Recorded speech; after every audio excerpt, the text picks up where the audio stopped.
Kebijakan ekonomi masa Presiden Joko Widodo. Insinyur Haji Joko Widodo adalah Presiden Indonesia yang mulai menjabat sejak tanggal 20 Oktober 2014, terpilih dalam pemilu presiden tahun 2014. Jokowi juga menjadi Presiden Indonesia pertama yang bukan berasal dari elit politik atau militer Indonesia. Dalam Pilpres 2019, Joko Widodo kembali terpilih sebagai Presiden Republik Indonesia untuk masa jabatannya yang kedua.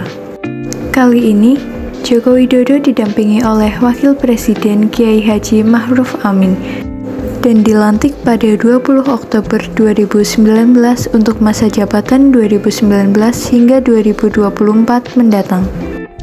Adapun tujuan kebijakan ekonomi masa Joko Widodo, yang pertama, menggerakkan kembali sektor real Indonesia.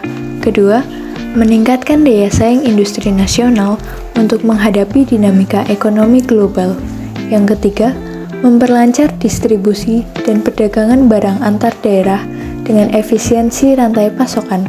Keempat, menggairahkan sektor pariwisata serta peningkatan kesejahteraan nelayan melalui kenaikan produksi ikan tangkap dan penghematan biaya bahan bakar sebesar 70% yang didapat dari konversi minyak solar ke LPG.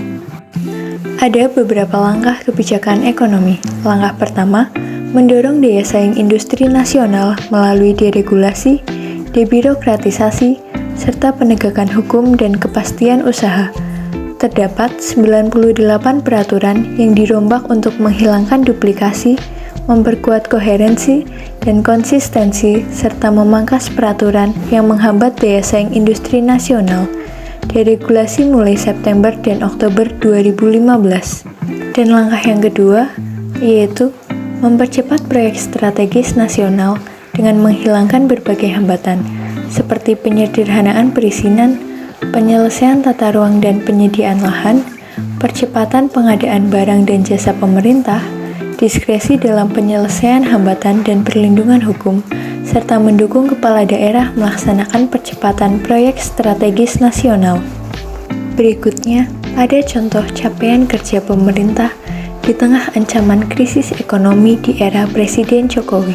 Yang pertama, strategi penanganan COVID-19 Indonesia sangat baik.